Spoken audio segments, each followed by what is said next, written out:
Ndabasuje kandi mbifurije bigezanye nitwa Kimana Reletse yo yitwa Ihaho TV basaba gukoresha ndetse na subscribe mbashimira ko tumaze kugira ibihumbi 3 birenga abantu bake ndabasaba ko tuzagenda no ku bihumbi 10 ndetse na 50 ndetse n'ibindi reka rero amakuru yacu tuhere kuri Kazungu Denis amaze gukatirwa igifungo cya Burundu.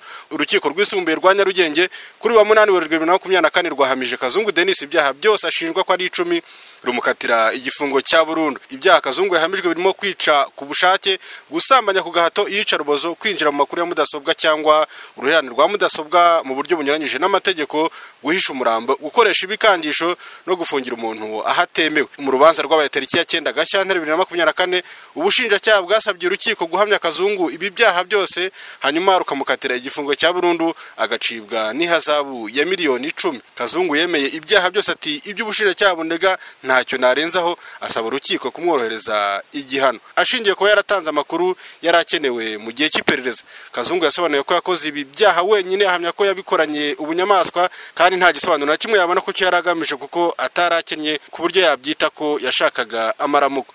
Kazungu yataye muri yombi muri Nzeri 2023 ubwo abagenzacyaha bavumburaga umwobo yatabye nk'imirambo yabo yemera ko yishe. Uyu mwobo wari mu gikoni cyaho yari acumbitse mu kagari ka Busanza mu murenge wa Kanombe mu karere ka Gasabo.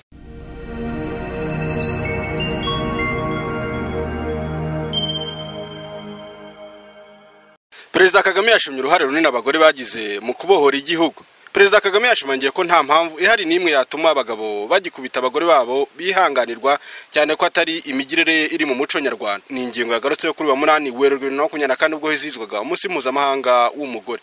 Ni umuhango wabereye muri Bekari na ku rwego rw'igihugu. Uretse Perezida Kagame witabiriye na Madamu Jeannette Kagame, abayobozi b'igihugu mu nzego zitandukanye, abikorera, abayobozi b'amadini n'abandi. Mu ijambo yagejeje kubitabiriye uyu muhango, Perezida Kagame yagaragaje ko abagore bagize uruhare mu kongera kubaka igihugu nyuma y'ibibazo by'amateka cyanyuzemo. Ati umunsi mpuzamahanga w'abagore ni umunsi ukomeye cyane mu mateka y'igihugu, ariko cyane mu kubaka igihugu cyacu cyagize amateka atari meza akagisenya. Mu kongera kucyubaka umugore yagize uruhare runini cyane. Umugore yagize uruhare runini mu kubohora iki gihugu no ku rugamba bari bahari. Ibindi ni ibisanzwe, tuzi ko twese umugore ari umubyeyi ndetse urera abana akarera abagabo. Abagabo nubwo mutureba turirarira gusa, udafite umugore umufasha akamwubaka biba ingorane. Urumva rero niyo mpamvu umugore yitwa inkingi y'urugo. Yakomeje avuga ko umugore ameze nk'inkingi y'inzu ibifashe runini kugira ngo ikomeze guhagarara. Umugore ni inkingi, abazwa ibyo mu rugo akabazwa ibyo hanze. Urumva rero ko ari inshingano ikomeye n'abajya bibaza cyangwa bashakisha ngo umugore kumuha uburenganzira biturukahe. Ahatumvikana ni hese. Ubwo ikitumvikana ni iki? Ahubwo impamvu nicyo dukwiriye kuba tuvana mu nzira kugira ngo ibintu bigende neza, nuko utitambika imbere y'umugore ngo umubuze amahoro, ngo umubuze ibimugenewe, ari nabwo burenganzira bw'umuntu uwo ari we wese. Perezida Kagame yagaragaje ko abagore badakwiye kwihanganira gukubitwa. Perezida Kagame yakomeje kugaragaza ko nta mugore ukwiriye kwihanganira ihohoterwa iryo ari ryo ryose, yaba iryakorerwa ririmo no gukubitwa. Ati ibintu by'ihohoterwa byo no gukabya ntago bikwiriye kuba na gato, ntago bikwiriye kuba na rimwe, nta nubwo abantu bakwiye kubyihanganira.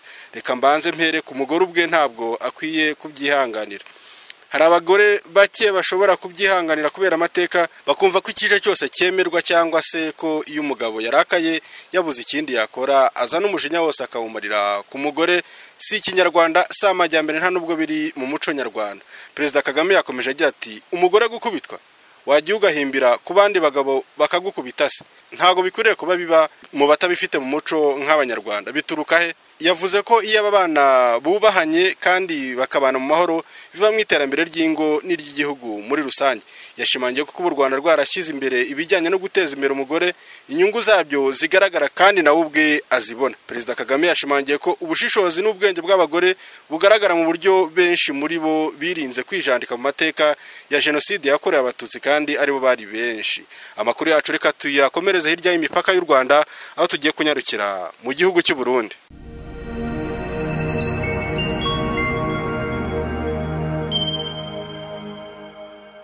Mu gihugu cy'u Burundi nuko Burundi bwateye utwatsi byo kwica abanyamurenge. Igisirikare cy'u Burundi cyamaganye ibirego by'umutwe w'abanyamurenge twirwaneho ugishinja kugira uruhare mu bitero byagabwe ku banyamurenge bari Uvira muri Kivu y'Epfo, Repubulika ya Demokarasi ya Kongo.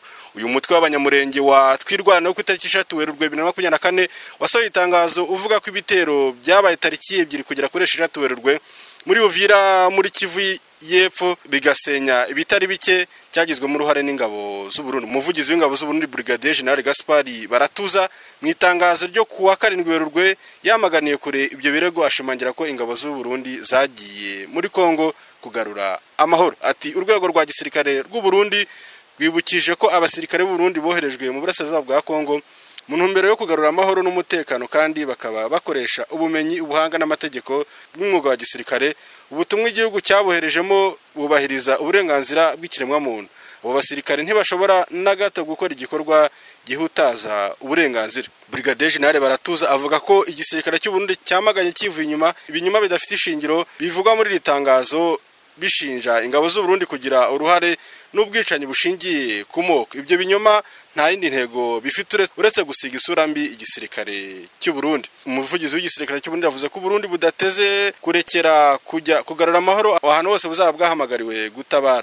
Usibye umutwe wa Twirwanaho ugizwe n'abanyekongo bavuga ikinyarwanda n'ubwoko bw'abatutsi, umutwe wa 23 ushinja ingabo z'u Burundi gufatanya n'iza leta ya Kongo kugira uruhare mu bwicanyi bwo kwibasira abaturage by'umwihariko abo mu bwoko bw'abatutsi. Burundi bwohereje ingabo mu burasirazuba bwa Kongo ku bwumvikane bwa leta y'iki gihugu n'amasezerano abanyekongo bavuga ko yakozwe mu ibanga rikomeye, bamwe bagasaba ko leta izabaha ibisobanuro. Ni nyuma y'aho zari zoherejwe mu zigize umuryango wa Afurika y'Iburasirazuba, abanyekongo basabye ko zasubira mu bihugu zaturutsemo kuko zitarwanyije umwanzi wabo M23.